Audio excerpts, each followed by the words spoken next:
mapagpalang umaga po sa ating lahat at inaanyaan ko po lahat na tumayo at maganda po sa ating Sunday worship service. Let us pray. Heavenly Father, we thank you for your faithfulness in our lives.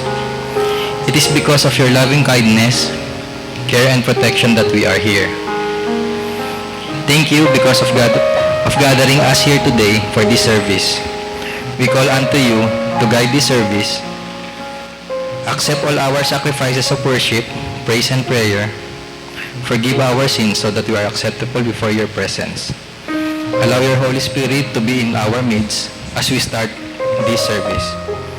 May you be glorified from the beginning to the end. Please give us your peace so that we may be able to listen to you. We pray this in the name of God, Father, Son, and the Holy Spirit. Amen. Para po sa ating scripture reading, sabay-sabay po nating basahin ang awit, Kabanata 75, talata 1 hanggang 3. Hali kayo, magsiawit tayo ng may kagalakan. Sumigaw tayo sa pagpupuri sa Panginoon na ating bato na kanlungan at tagapagligtas. Lumapit tayo sa Kanya ng may pasasalamat at masaya nating isigaw ang mga awit ng papuri sa Kanya. Dahil ang Panginoon ay dakilang Diyos, makapangyarihang hari sa lahat ng mga Diyos. Tatawagan ko po ang praise and worship Life-Filled Ladies. Magandang umaga, Life-Filled Church. Tunay nga po na napakabuti ng ating Panginoon at siya po ay napakadakila. Agree po ba tayo? Dahil sa kabila ng ating mga nararanasang pagsubok at delubyo sa ating buhay, sa kabila ng mga kaba at pag-aalala sa mga pwedeng idulot ng mga kalamidad sa ating pamilya, tayo ay nananatiling may kasiguruduhan na may makakapitan at mapagkakatiwalaan na hindi tayo mapapahamak at hindi dapat matakot o mag-alala. Pasalamatan natin ang makapangyarihan nating Diyos at bigyan natin siya ng papuri sa pamamagitan ng pagsamba at awitin natin ngayong umaga. Awitin natin ang Ikaw ang tunay na Diyos.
awit at awitin natin ng wala kang katulad.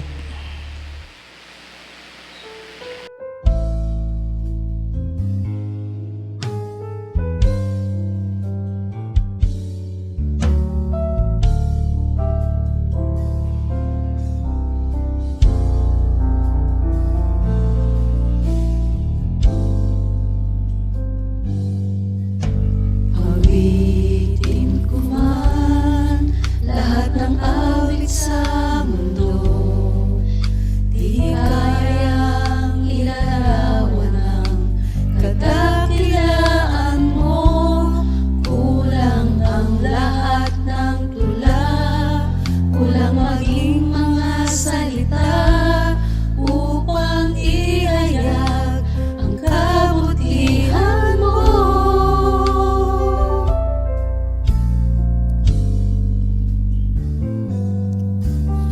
Awitin ko man lahat ng awit sa mundo, di kayang ilarawan ang kadakilaan mo. Kulang ang lahat ng tula, kulang maging mga salita upang ihayag ang kabutihan mo. Wala kang katulad, wala nang hihigit sa'yo. Wala kang katulad, wala nang papantay sa'yo. Ikaw ang Diyos noon pa man, maging ngayon at kailanman. Sa habang panahon, wala kang katulad.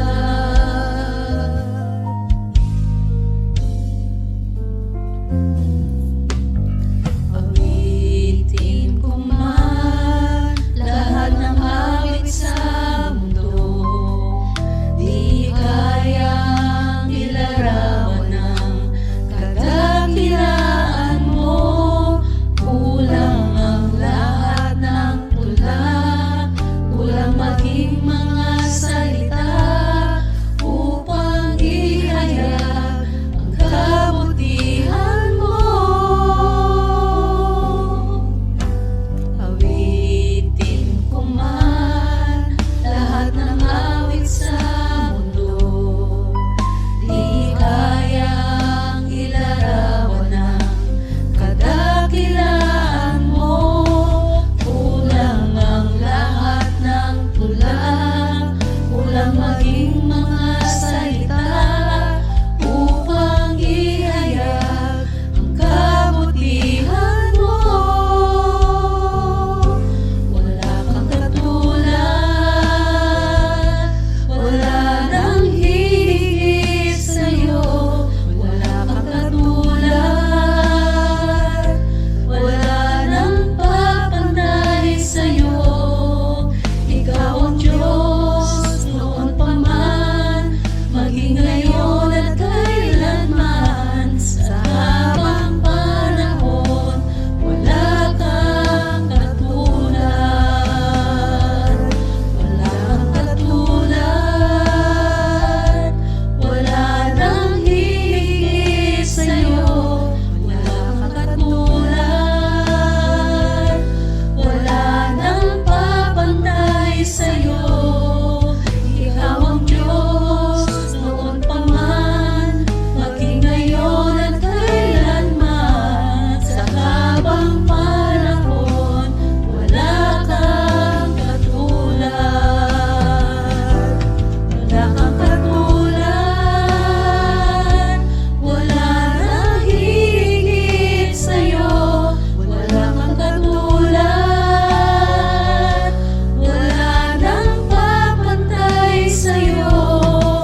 dakilang Diyos, tunay nga po na wala kang katulad, Panginoon.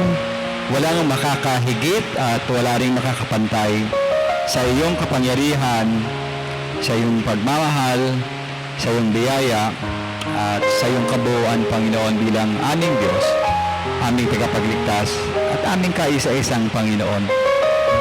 Maraming salamat po sa umagang ito, O Diyos. Lukbin po ang aming puso, ang aming kaluluwa, ang aming katawan ngayong umaga. Nawa, O Diyos, ang aming pong isip ay maging payapa kahit na malakas ang ulan, at hindi sana maging sagabal ito sa aming gawain ngayon, Panginoon. Humihiling kami sa iyo ng tulong na maging mapayapa po ang kalagayan ito sa aming bansa, Panginoong Diyos.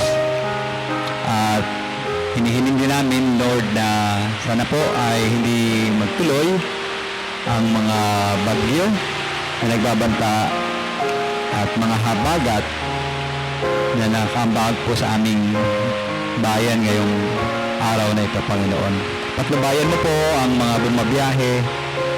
Patnubayan nyo rin, O Diyos, ang lahat ng mga naapektuhan ng pag-ulan na ito ngayong umaga. Purihin ka, luwalhatiin ka, sa iyo ang pinakamataas na papuri. Sa iyo, Panginoon, ang pasasalamat na aming pong binibigay sa iyo ngayong umaga. Tumadalangin din kami, Panginoon, sa aming mga puso na maging tapat at malinis ngayong umaga sa pagsamba. Patawarin mo po kami sa aming mga kalikuan, mga kasalanan, at mga bagay, Panginoon, na aming pong nagawa mga nakarang araw na hindi nakakalugod sa iyong harapan. Linisin mo po ang aming puso at isip ngayong umaga, at ihanda mo po na maging tapat ang aming gagawing pagsamba sa iyong harapan na katanggap-tanggap. Patuloy po naming sinasama sa panalangin ang mga kapatid naming nasa ibang dako, sa Cavite, sa Bulacan, sa Dasmariñas, Cavite, sa Pasig, sa Nabotas, at kasama rin, Panginoon, ang mga kapatid namin dito sa Cainta, maging ang kapatid namin sa ibang bansa na sila Pastor Vince ang kanyang pamilya. Dulutan mo po kami, Panginoon, ng kapayapaan ng aming diwa sa kasalukuyan, at patalooban mo rin kami, Panginoon, ng tatag, lakas ng loob. Alam namin na ang bagyo ay bahagi ng aming buhay, at dapat, Panginoon, ay patuloy pa rin ang aming pananampalataya sa iyo. Samahan mo rin po lahat ng aming mga pangangailangan ngayon, lahat ng aming kailangan sa tahanan, at higit sa lahat, kailangan namin maging panatag ang aming kalooban, Panginoon. Maging sa pagkatapos po ng aming gawain, ay sasamahan mo rin kami, Panginoon, sa aming pag-uwi sa aming mga sarili-sariling tahanan. Patuloy namin dinudulog, maging ang mga kapatid naming may mga karamdaman. Si Zoe, patuloy namin tinataas sa iyo ang kanyang tapos na operation, ang kanyang gamma knife. We pray, O God, for your mercy, and bless mo rin po ang batang ito at ang kanyang pamilya sa kanilang magiging sitwasyon sa mga susunod din na araw. Kayo po ang aming nilalapitan. Tulungan mo sila, Panginoon, sa kanilang mga pangailangan, lalo na yung kanilang pananampalataya sa iyo at kagalingan din ni Zoe. Ganoon din po si Sister Alice. Pinataas namin ang kanyang kalagayan din, Panginoon. Langin namin na one of these days makakasama na namin siya sa aming gawain at paglilingkod. We pray, O God, for strength. We pray, O God, for healing. We pray for your mercy na siya ay tulungan mo, Panginoon. Pagkalooban mo po ng lunas yung kanyang nararanasan, and still we believe na nothing is impossible po sa iyong biyaya, sa iyong dakilang kapangyarihan, Panginoon. We ask your mercy and your will para po sa aming kapatid na si Sister Alice. Inyo rin pong gabayan si Brother Manny at maging kanilang anak, Panginoon, sa pangangalaga din sa kanya. At we continue to ask yung iyong tulong po sa mga pangangailangan nila sa physical, financial, as well as sa spiritual, Lord. patnubayan mo po at proteksyonan patuloy ang pamilyang ito. At gabayan mo rin ang kanilang paglilingkod na ginagawa sa iyong kalooban, Panginoon. At patuloy ko rin pong sinasama sa panalangin ngayong umaga ang aming pong nalalapit na camp sa November. At Panginoon, alam namin na kailangan na ng 25% ng bayad doon sa aming rerentahang place. We pray, O God, for your help and mercy and grace na kami po ay makakuha at makabuo ng aming ibabayad po doon sa camp. At higit sa lahat, kayo po, Panginoon, ang aming nilalapitan para maging maayos ang lugar, ang dako, ang panahon, maging ang amin pong adhikain sa aming family at church camp anniversary. We pray, O God, na everything po ay sa iyo magmula. Mabigyan ka namin ng kaluwalhatian papuri sa gawain ito. At higit sa lahat, maging bahagi ng buhay namin sa aming paglago spiritual ang dakilang mensahe ng iyong pag-ibig at pagmamahal maging sa aming mga kapatid.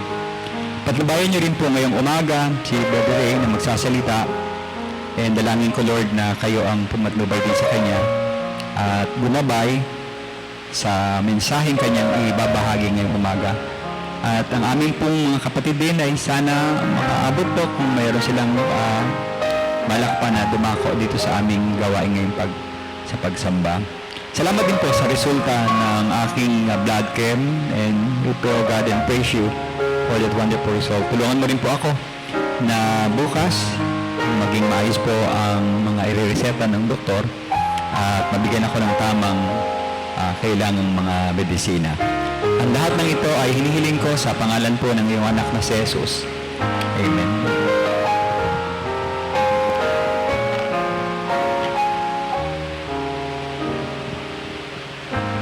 Tayo po ay dumako sa ating pagkakaloob.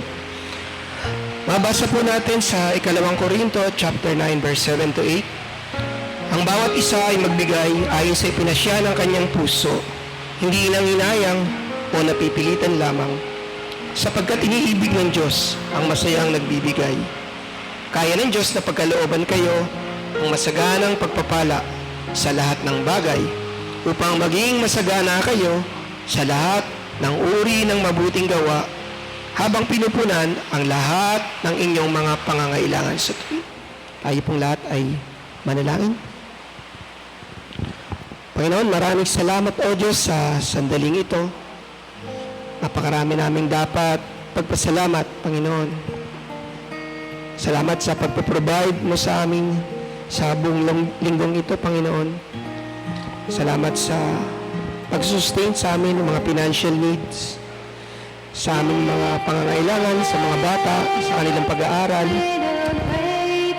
sa aming pagkain sa araw-araw, Panginoon. Maraming salamat po. Hindi po yung mga iba pa namin pangangailangan, alam po namin ang lahat ng ito'y galing sa inyo, Panginoon.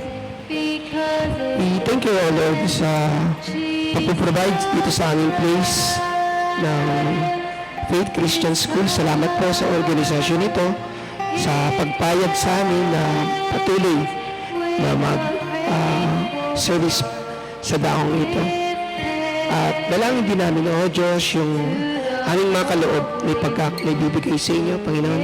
Dalangin namin ang inyong pagpapala at sa aming patuloy na paggamit nito sa mga pangangailangan ng Iglesia. Lahat na ito, dalangin namin, O Diyos, sa pangalan ng Jesus. Amen. Lifefield Church, let's give it time.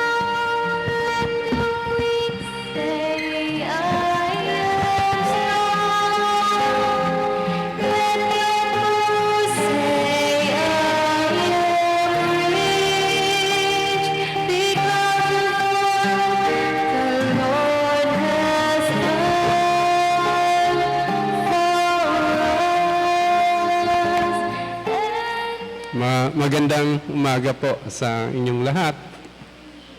Morning. Ako po ay nagpapasalamat sa Panginoon sa pribileyo ng paglilingkod.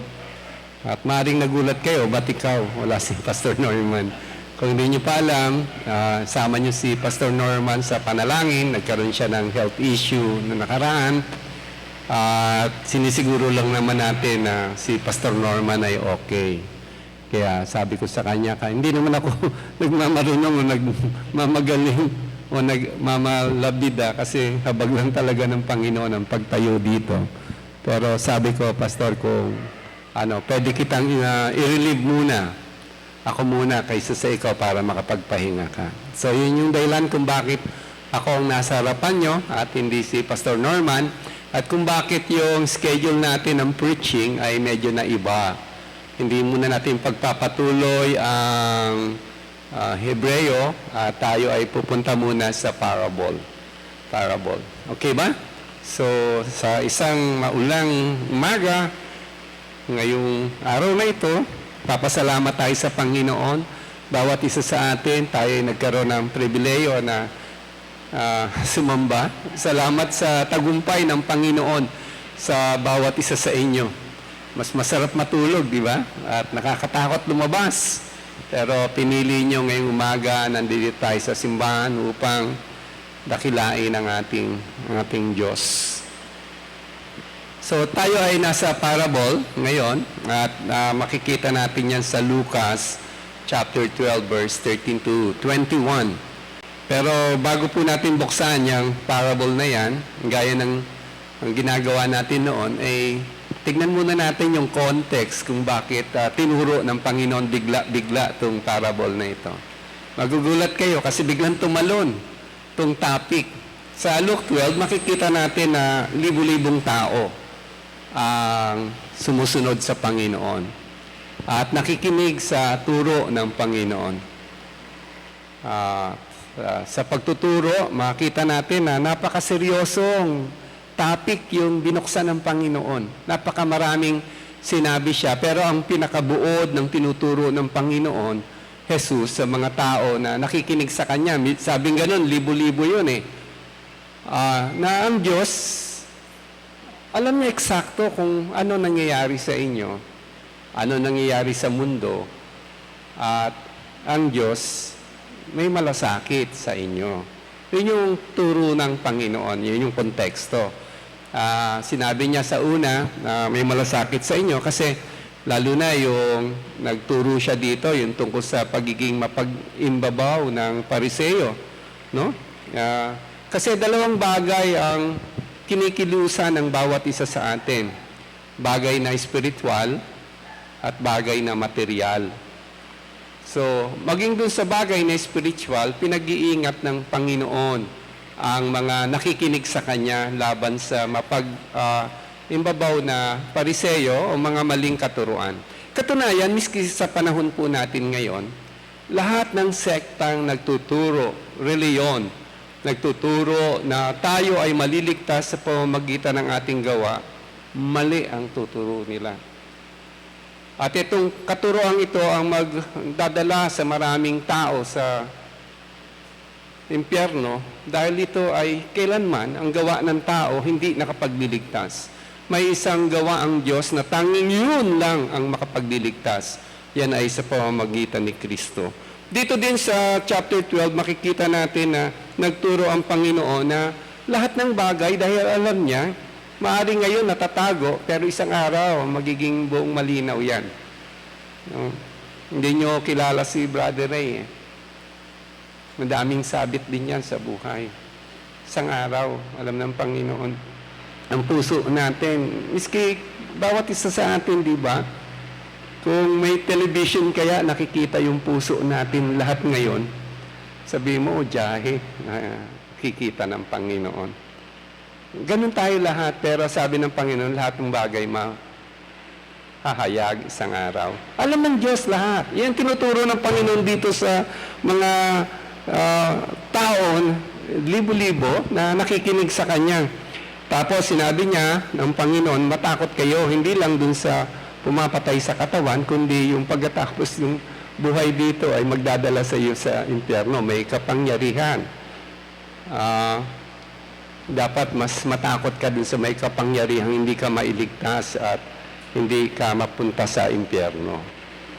So, nasa ganung mga tenor ang pagtuturo ng Panginoon at dito din, sinabi ng Panginoon na ang Diyos bilang ang buhok natin at ang maya na walang halaga sa tao ay kung sino man sa kanila ang mamatay, alam ng Diyos yung nangyari sa kanila. So, alam ng Diyos. Ito yung ang buod nung sinasabi niya, God knows everything and God cares. May malasakit ang Diyos. Tapos dumating pa sa turo na yung napaka-importante, mga mahalagang turo. Actually, these are spiritual truths na binabaksak ng Panginoon, tinuturo sa mga tao, kagaya ng huwag kayong lapastangan sa banal na spirito. Kasi ito yung kasalanan na hindi magkakaroon ng kapatawaran. So very powerful yung truths na tinuturo ng Panginoon. Dito pumasok yung istorya natin. Kasi biglang may nagtanong. Ang tanong niya, malayong-malayo sa tinuturo ng Panginoon. Kumbaga sabi, out of context naman yung sinasabi mo. Kasi may isang lalaki na nagsabi, sabi niya, Panginoon, sabihin mo sa kapatid ko na hatiin sa amin yung mana. Ang layo nung ang layo nung sa loobin ng taong ito. Pero gaya ng napag-aralan natin ng una, si Jesus napunta sa lupa upang hanapin at iligtas sa mga nawawala. Maging ang taong to ay minamahal ng Panginoon at ginamit niya ang aktwal na sitwasyong ito upang ituro ang isang napakagandang katotohanan sa atin at upang bawat isa sa atin magkaroon ng pag-iingat. Kasi sa totohanan lang, lahat tayo ay pwedeng bumaksak sa ganitong patibong. Ako at sino man sa atin pwedeng bumaksak sa ganitong patibong. Basahin natin yung talata na ating pag-uusapan. Makikita yan sa Lucas chapter 12 at ang talata ay 13 to 21. Ang title ng talinghaga, ang talinghaga ng mayamang hangal. Okay? Lucas chapter 12 verse 13. Isa sa mga tao ang nagsabi kay Jesus, Guro, sabihin mo sa aking kapatid na bahaginan ako ng mana.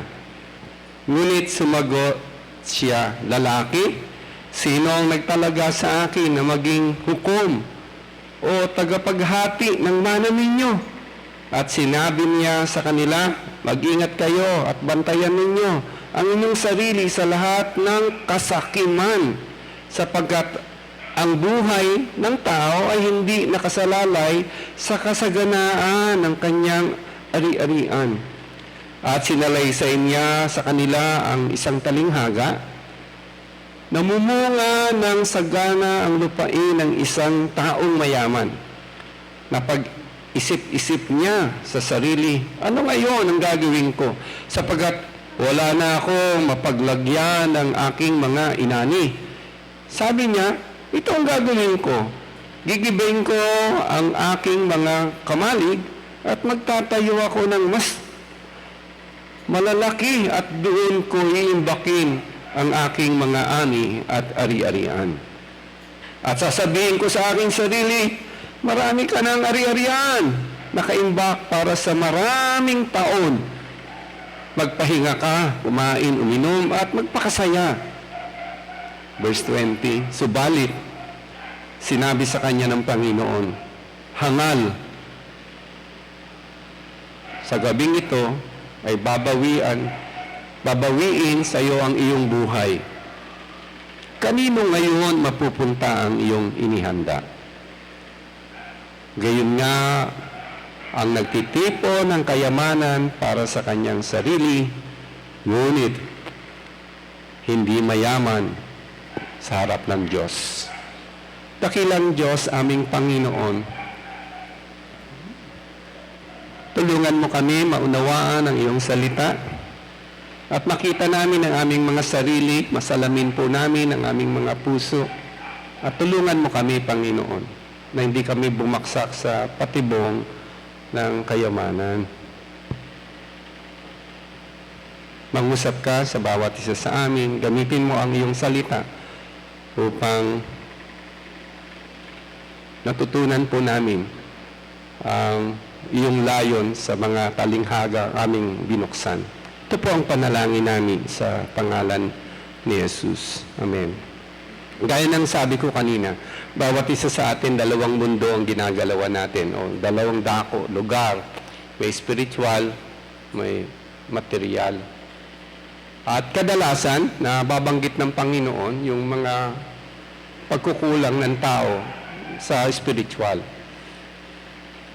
Pero sa pagkakataong ito, pinakita ng Diyos na maging ang material ay maaring maging hadlang, maging tukso para masumpungan natin yung buhay na pinangako niya. Kasi ang Panginoon pumunta dito para bigyan tayo ng isang buhay at isang buhay na masagana. Hindi ibig sabihin nito na mga milyonaryo at bilyonaryo tayo. Mas mahigit pa doon kasi ang pagkatas ng mundong ibabaw na buhay natin dito, meron pang buhay na walang hanggan. At ang sinasabi ng Panginoon, ito yung buhay na ninanais niya sa bawat isa, na walang sino man ang mapapahamak, kundi lahat ay magkakaroon ng kaligtasan. Pero ngayong umaga, dun sa talinghaga at dun sa konteksto nating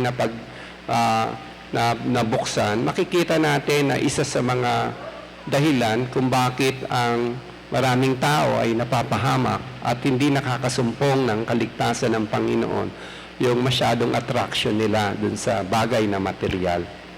At tandaan nyo mga kapatid, hindi masama ang yumaman. Hindi masama.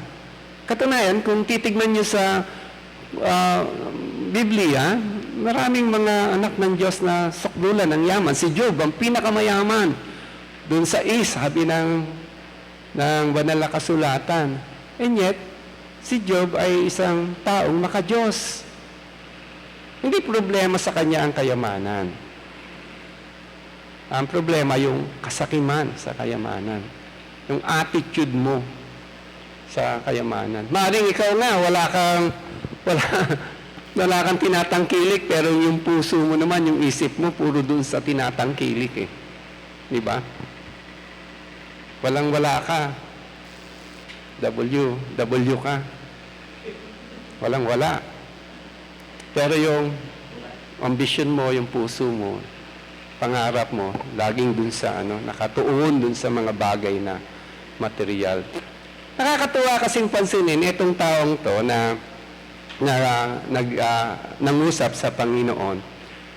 Wala dun sa konteksto nung tinuturo ng Panginoon ng kanyang sinabi.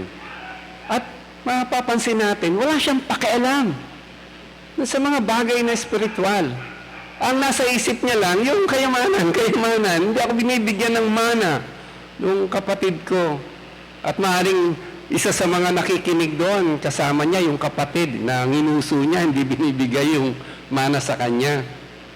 At katunayan, maraming mga tao sa mundo ang bihag sa ganitong sitwasyon. Hindi naman kaila sa inyo na maraming pamilya, minsan nagdidimandahan pa nga dahil sa kayamanan.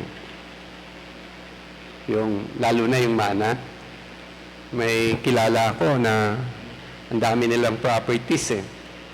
Ekta-ektare ang lupa. May properties sila sa Manila. Tapos nang wala na yung mga magulang nila, yung mga magkakapatid, medyo naggugulungan na sa mana. Kasi kung ang problema dito hindi yung kayamanan eh. Ang problema yung attitude mo dun sa kayamanan. At sabi nga ng Panginoon, ang word na ginamit dito ng Panginoon, yung kasakiman sa kayamanan. Yun yung nagiging ugat kung bakit ang tao ay hindi nakakasunod sa Lord. Example nga lang, maraming mga tao ngayon sa pagpupursige nila sa kanilang buhay, walang panahon sa Diyos. Nasa trabaho ako, nagtatrabaho ako, etc. Pero walang panahon sa Diyos. Malungkot na katotohanan yan. Kasi gusto magsikay sa buhay, pero nakalimutan pati ang Diyos. Yan yung mga katotohanan. Kaya nga, sabi ko, napakahalaga na nabuksan natin yung talinghagang ito kasi bawat isa sa atin ay concerned dito. Ako at bawat isa sa atin, kayo, concerned dito. Kasi may may paraan ang demonyo para hadlangan yung magandang layo ng Diyos sa atin. Sa bagay ng spiritual, maaring mga false teacher, false religion. Diba? Sa bagay na material, maaring itong kayamanan. At yung attitude natin sa kayamanan. Yan yung maaring gamitin ng ng demonyo para maging dabarkads natin siya. At parang isang araw, hindi natin masumpungan yung buhay na masagana na gustong ibigay ng Lord sa atin. Kasi nakapokus tayo dun sa bagay na material. Sa mundo, ganyan eh. Nag-isip kayo, nakalimutan ng Diyos dahil may pinupursiging mga material na gains. Okay ba? So, bigla-bigla itong nagtanong. Kaya makikita natin ang puso ng Panginoon sa loobin ng Panginoon. Kasi yung cultural context naman dito, pagka tinawag ang Panginoon na rabbi, ibig sabihin teacher, nung panahon na yon, yung mga rabbi, may authority sila. At sila mismo minsan ang ginagamit ng mga tao para mag-decide on legal terms or legal matters o dun sa mga pang-araw-araw nilang kabuhayan. Pero ang sagot ng Panginoon dito, wala akong, hindi ko saklaw yan. Kasi ang kaharian ng Panginoon, hindi dito pang lupa. Ang sabi ng Panginoon sa kanya, lalaki, sino nagtalaga sa akin maging hukom o tagapaghati ng mana ninyo? Ipagpaubaya mo na sa iba yan, pero sa akin, mas importante sa akin yung sasabihin kong katotohanan. Kasi ito yung purpose kung bakit bumaba ang Diyos sa lupa Para walang sino man sa atin mapahamak. Para hindi tayo punta sa impyerno. Para hindi tayo mapahamak. Kaya mula dito nag-umpisa yung talinghaga. Dito binuksan yung talinghaga ng mayamang hangal. Mayaman, pero hangal. Mahirap ka na, tas hangal ka pa. Double no Jobarty. Mayaman ka sa ambisyon, sa pangarap. Pero dito, yung mayamang hangal, sabing gano'n ng Panginoon. Nagkwento ang Panginoon. Sinalaysay niya sa kanila isang talinghaga. Namumunga ng sagana ang lupain ng isang taong mayaman. So sagana, pinagpala to ng Diyos, mayaman. At ang sabi niya na pag-isip-isip niya, anong gagawin ko ngayon? Wala akong mapaglagyan ng lahat ng ito. Sukdulan ng dami. Umapaw. Parang sa Pilipinas, ilan yung bilyonaryo, ilan yung milyonaryo, pero ilan yung mahirap. Diba? Sobrang laki ng agwat ng mayaman sa mahirap. Kasi yung mayaman, sukdulan ng yaman. Ito, matalino Kung sa mundo, matalino siya. Maganda yung diskarte niya kung paano siya yayaman pa ng gusto. Sabi niya, wala na akong paglagyan. Ang gagawin ko, tatayo ko ng mas malaki pang kamalig para mapagkasya itong mga ari-arian ko at mga mana na yung ani ng lupa na masagana ngayong taon.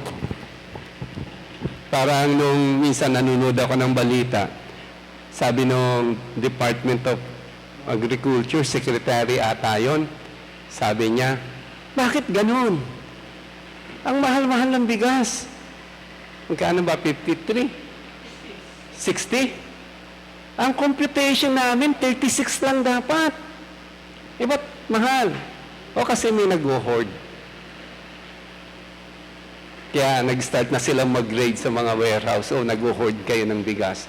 Kasi temporary, pagka yung ani mo, nilagay mo sa kamalig, nakukontrol mo ang presyo niyan. Pero kung yung ani mo, pinagbili mo agad, mas law of supply and demand, mas mura mo may pagbibili yan. Kaya siya, kamalig. Maganda yung diskarte niya. Siguro CPA to kagaya ni Bless. Pag compute niya, debit minus credit equals kupit. Sabi niya, ang laki ng kikitain ko dito.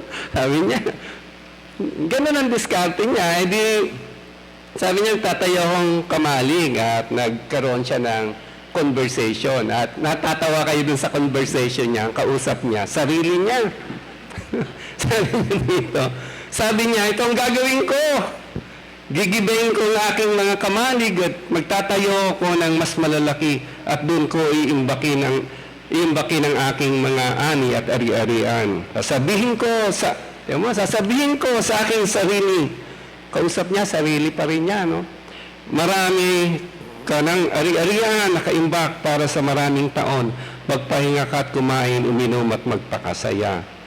Ibig sabihin, itong taong ito, dahil sa kanyang kayamanan, talagang totally, ang nasa isip niya na lang ay yung kanyang sarili.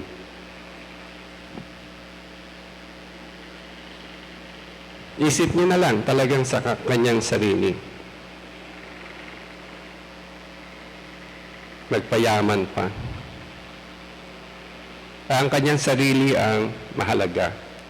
Naalala ko yung kwento ng isang pastor nung seminar na inattendan ko.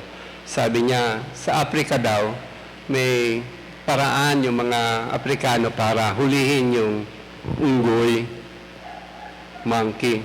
Walang trap. Ang trap lang ganito.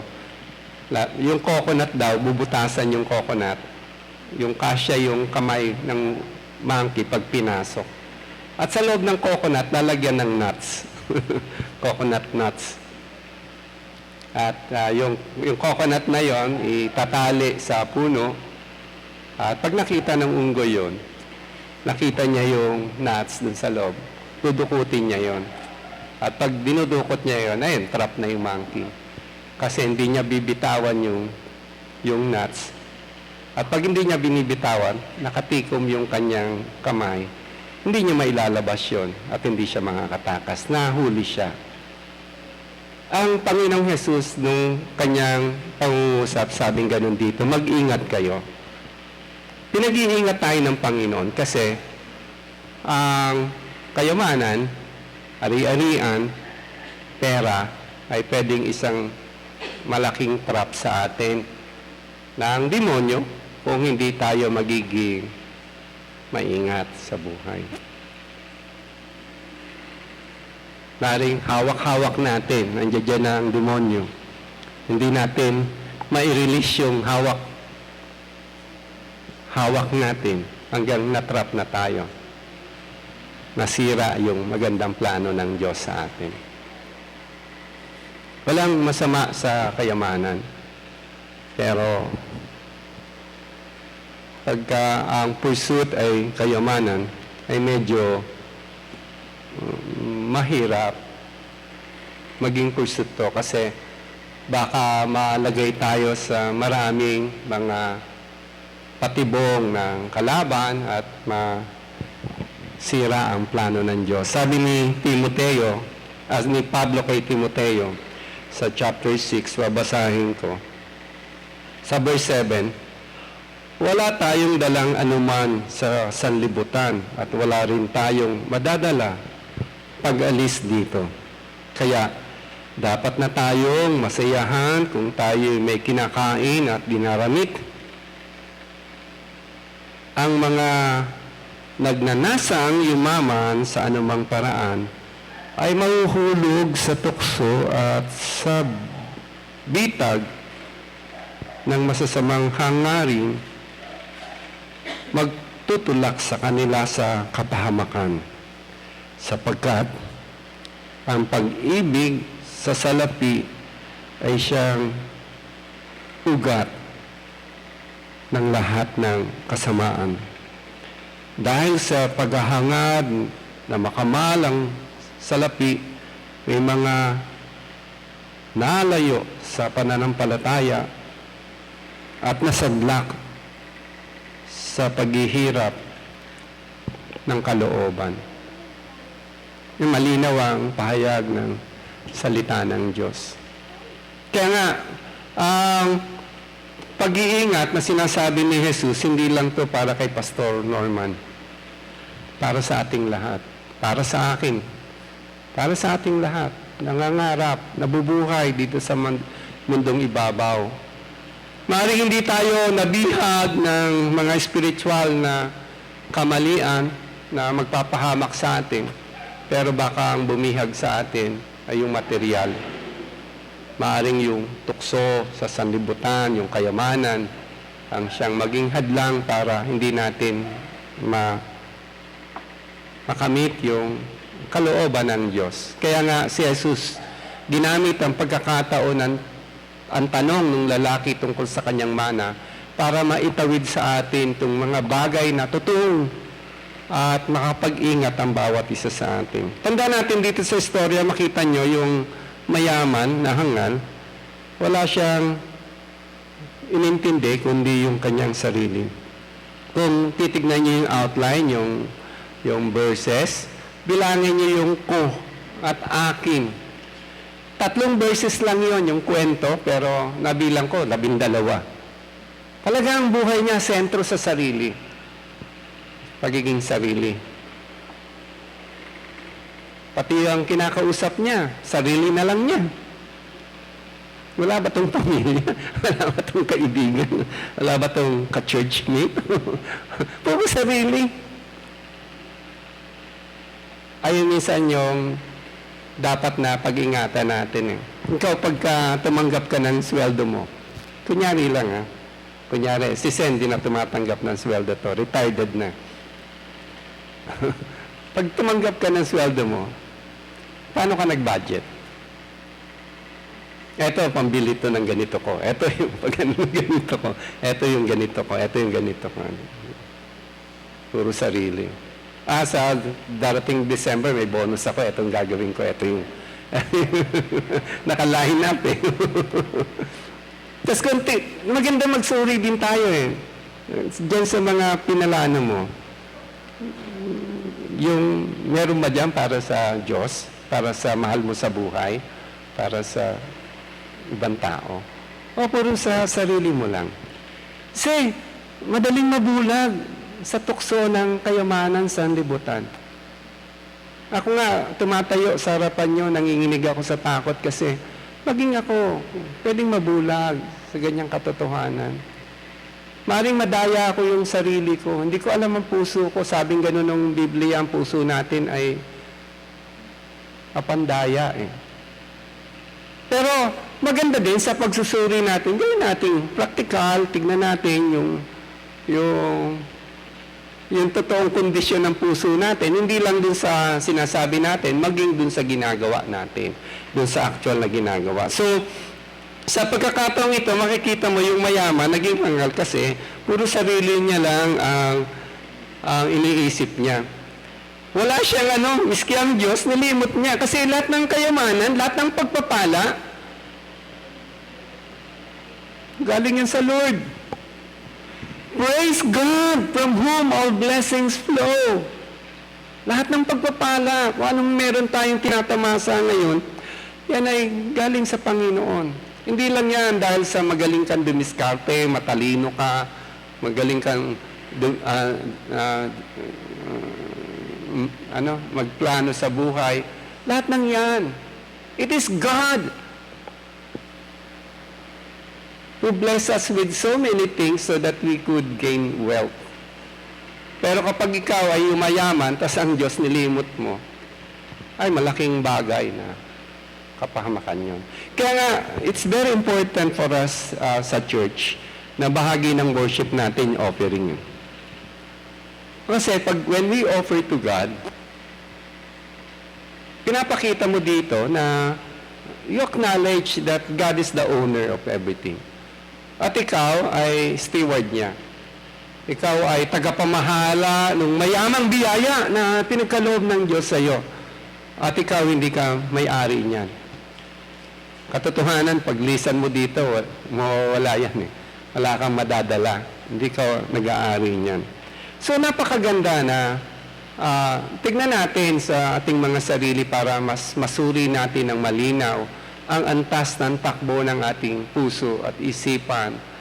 At hindi tayo madaya, mapahamak, matukso ng kayamanan ng sanlibutan.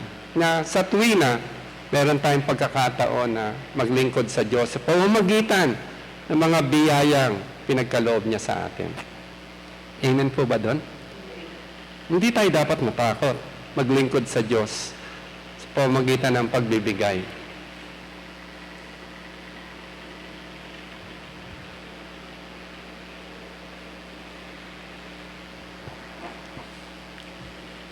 Nawa maging patotoo natin na pagka Sunday, pag nagbibigay tayo, ito ay pag-acknowledge natin na kung anong meron tayo, ito'y dahil sa biyaya ng Diyos. Okay? Nakalimutan niya ang Diyos. Itong mayaman to, kaya naging hangal. Tapos, wala pa siyang kapwa-tao. Pansin niyo, puro sarili. Ko, akin. Yung ganun, hindi nga nabanggit yung mahal niya sa buhay. Wala ba itong mahal sa buhay na isama niya dun sa kasiyahan niya? Pati kasiyahan niya, siya lang eh.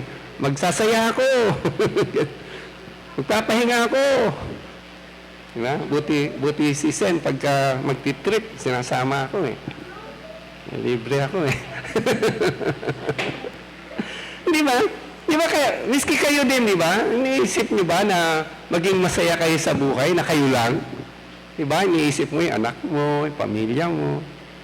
Gusto mo maging masaya. Pero ito, baliktad ng taong to. Wala. Talagang walang-wala. Puro sarili niya lang. Kakatuwa nga, sabi niya, itong gagawin ko. Sasabihin ko sa aking sarili, marami ka nang ari-arian, nakaimbak sa maraming taon, magpahinga ka. Kumain, uminom, magpakasaya. Ayan ang gagawin daw niya sa sarili niya. Puro sa sarili. Dalawang utos ng Diyos, yung sabi ni Jesus, lahat ng commandments ng Lord, ma-summarize mo into two. Love the Lord your God with all of your heart, mind, soul, and strength. Love your neighbor as you love yourself. Itong dalawang ito talagang malayong-malayo sa puso ng mayaman.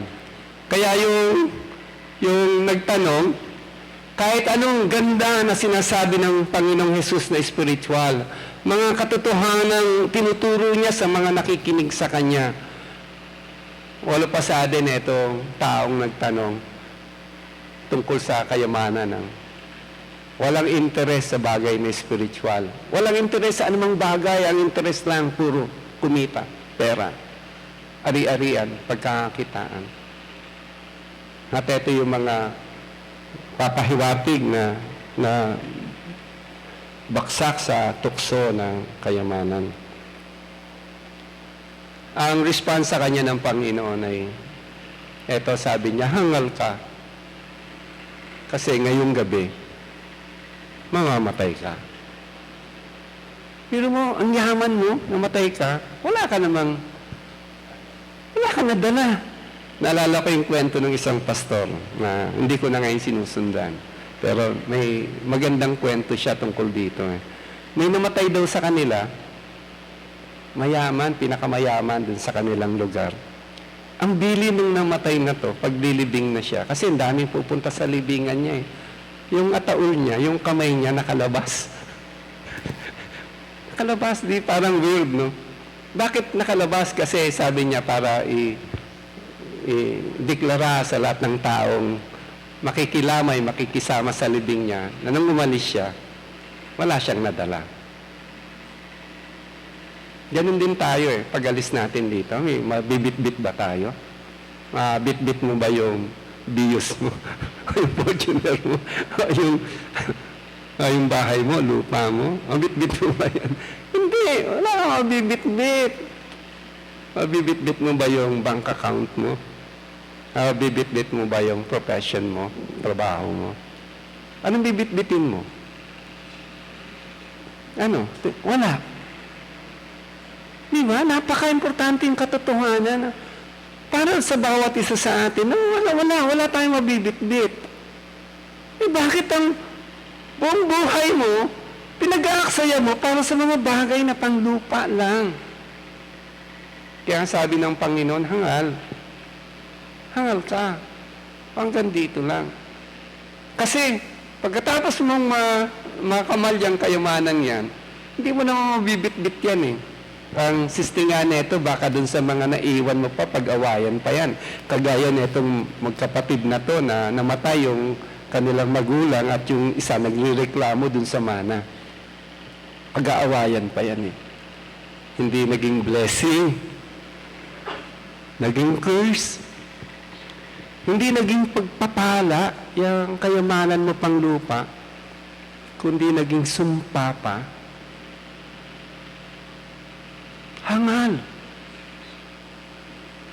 Kaya nga, napaka-importante ng mensahe na tinatawid ng Panginoon at ginamit ng Panginoon tong tanong ng isang tao na parang niloko siya ng kanyang kapatid sa mana para dali ng katotohanan na ang kasakiman sa kayamanan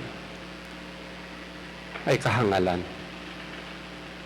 Wala kang mabibit-bit eh. Marami na tayong nabalitaan na mayaman yung magulang pagdating nung nawala sila sa buhay. Sabi nila, paghahandaan ko to para sa mga anak ko.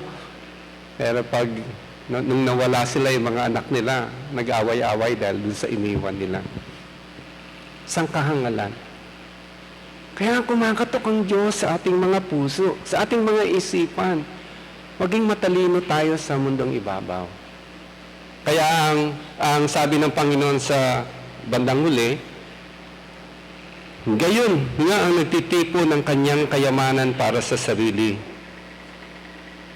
Hangal. Ngunit hindi mayaman sa harap ng Diyos. Ang hamon ng Diyos sa atin, no? Na kabahagi ng kanyang kaharian. God is concerned with His kingdom. Jesus said that I will build my church and the gates of hell will not prevail against it. Ang simbahan, ang tataguyod ng Diyos. Ang simbahan ang gagamitin ng Panginoon para ipangaral ang mabuting balita sa bawat sulok ng daigdig. Ang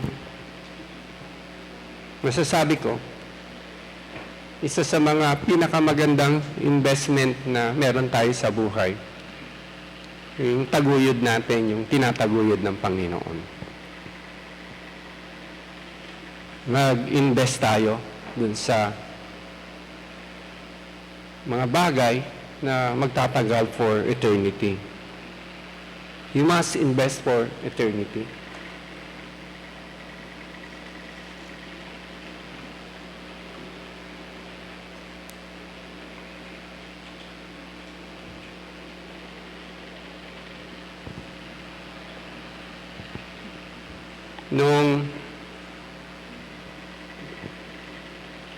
Nung nawala ako sa isang simbahan, tinataguyod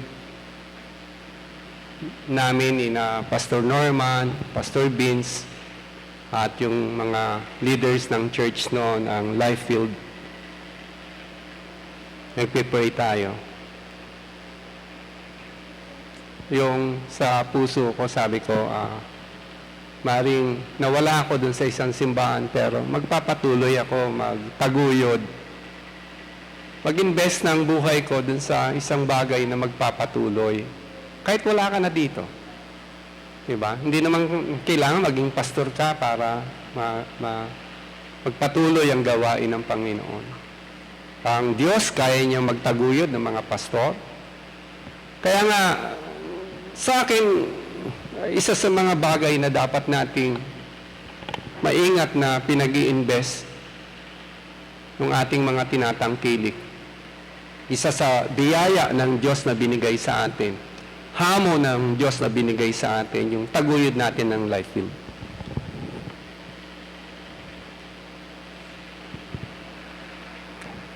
Tulungan natin maging matagumpay ang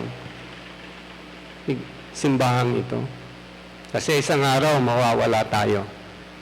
Pero patuloy ang gawain at sa pangangalaga ng Diyos sa pagtuturo ng ating mga pastor, sa pag-iingat natin, no, sa bawat isa. Maganda na nasa langit na tayo kasama natin ng Lord, tapos bigla nagpalakpakan ng mga anghel, nagbunyi ang mga anghel.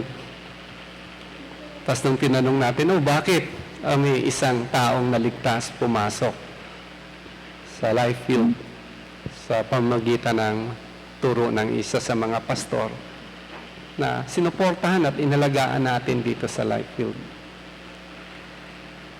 Mas maganda yung ganong storya. Naalala ko tuloy yung nakwento ko sa inyo yung balo.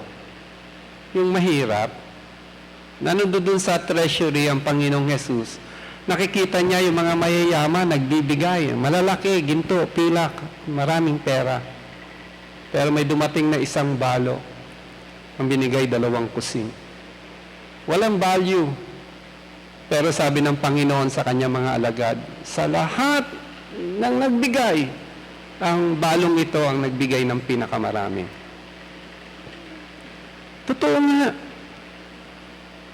Kasi yung 2 kusing ng balo hanggang ngayon, sa pamamagitan ng halimbawang pinakita niya, hanggang ngayon nagpapatayo ng simbahan yun.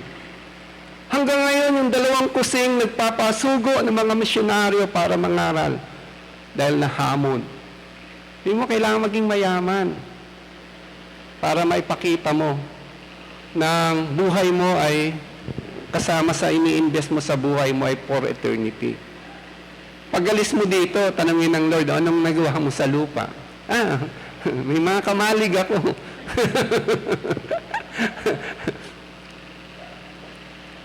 Hindi pasado. Baksak. Maganda pag dating natin sa langit. Nakapaganda tayo. At nandoon na tayo. Yung gawa natin dito sa lupa ay nagpapatuloy at bibigay ng kaluwalhatian sa Diyos.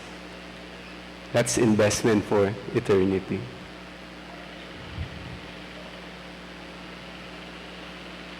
Invest din tayo sa mga mahal natin sa buhay, di ba? Kung ikaw anak, pwede ka naman tumulong sa magulang mo. Gandang investment din yan kasi pamilya natin, tulungan din natin para maging mataguyod din natin. That's loving your neighbor as you love yourself, di ba? Pag puro sarili. Nagpuro sarili. Wag puro sarili. Invest with the people you love. Invest dun sa mga neighbors nyo. May pagkakataon ka para tumulong sa kapwa. That's loving your neighbor as you love yourself. Pagpuro sarili. Bottom line. Challenge.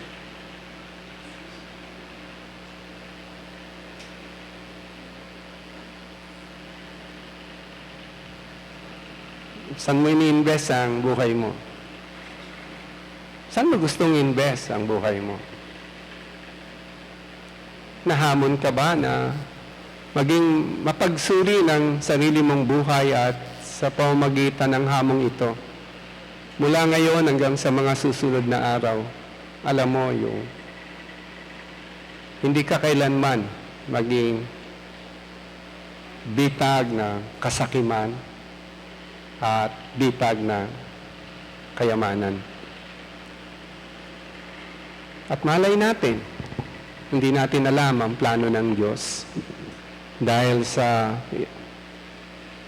ang attitude mo sa kayamanan ay tama, baka isang araw ay mas mahigitan pa ng Diyos ang pagpapala na kaya mong gawin para sa iyong sarili. Sapagat lahat ng pagpapala galing sa Diyos. Naring naging hadlang din sa iyo para gumanda ang buhay mo ay yung pagiging makasarili mo.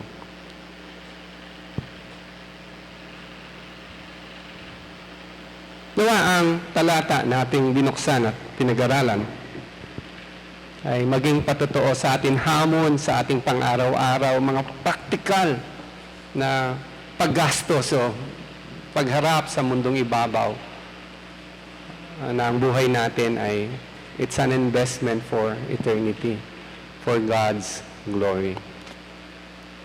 Amen? Amen? Dakilang Diyos, maraming salamat po sapagkat ikaw ay totoo, ang salita mo ay buhay. Ang iyong Santong Espiritu ang siyang makapangyarihan at siyang nangungusap sa bawat isa sa amin. Salamat po sa iyong pagbilin ngayong umaga sa iyong salita. Na pang-araw-araw po, dito kami kumikilos.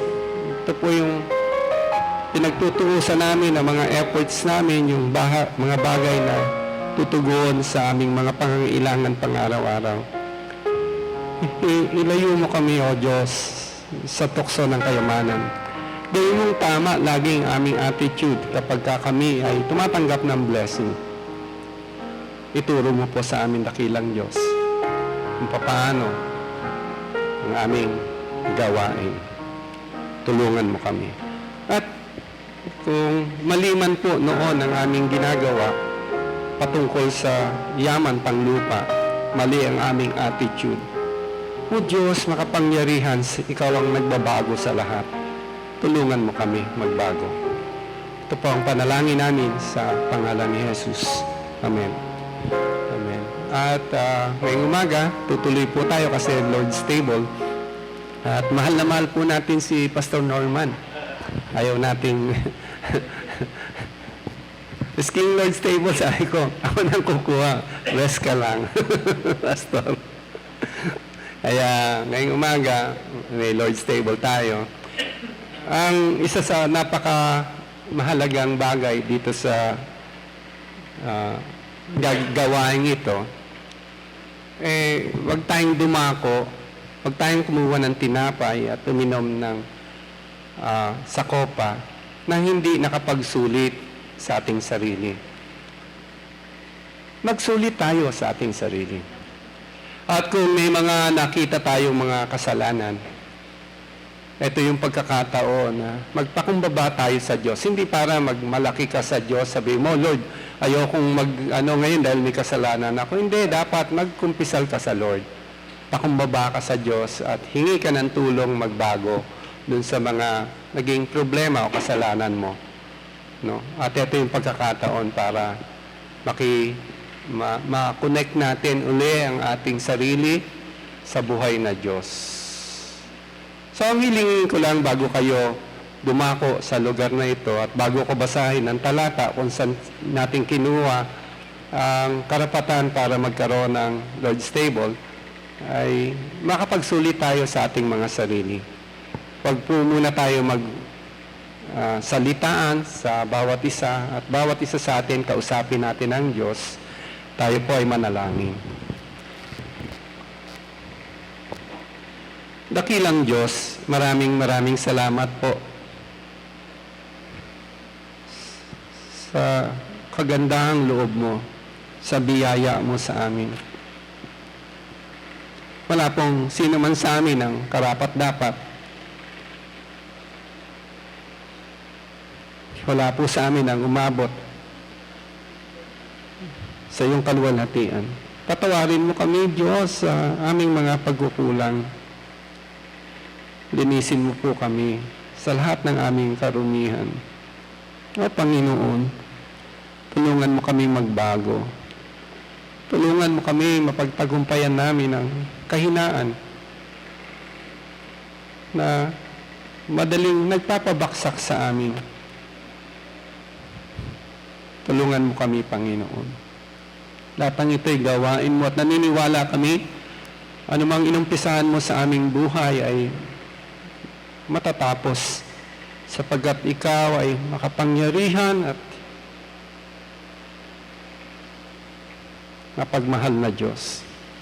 Laging totoo sa iyong pangako. Linisin mo nga ang bawat isa sa amin, sa aming pag-alala sa ginawa mo, Jesus, dun sa krus ng Kalbaryo, 2,000 taon na nakakaraan. Nung binigay mo ang iyong buhay, kabayaran sa lahat ng aming kasalanan. Sa pangalan ni Jesus. Amen. Pwede pong punta kayo sa harapan, kuha kayo ng mga elements, at pagkakuha nyo po, sabay-sabay po tayong mag-take ng communion. So, ninyayahan ko po ang lahat na punta sa unahan at kuha ng elements. Pagkatapos ay babasahin ko po ang talata at tayo magkakaroon ng communion.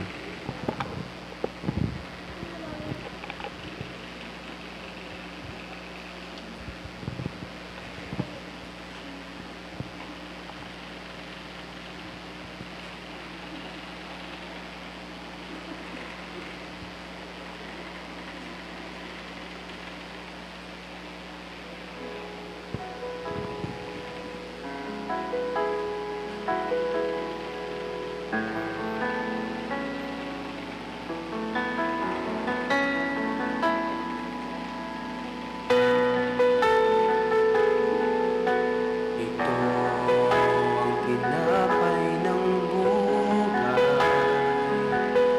kanin mo't makibahagi. Ito ang tinapay ng buhay, kanin mo't makisa. Babasahin ko po ang sa unang Korinto, ika-11 kabanata, ang talata ay 23 at 24. Sapagkat ang tinanggap ko mula sa Panginoon ang siyang tinatagubilin ko sa inyo. Ng Panginoong Jesus, ng gabing siya'y pagkanulo, ay kumuha ng tinapay at pagkatapos magpasalamat, pinagputol-putol niya ito at sinabi, ito ang aking katawan para sa inyo. Gawin niyo ito bilang pag-alala sa akin. Dakilang Diyos, pagpalain mo ang tinapay na aming hawak-hawak ngayon. Paalala sa iyo, Jesus, sa iyong katawan, inalay mo para sa amin. Linisin mo nga kami sa lahat ng aming karumihan. Salamat po, Panginoon. Sabay-sabay tayong kumain ng tinapay.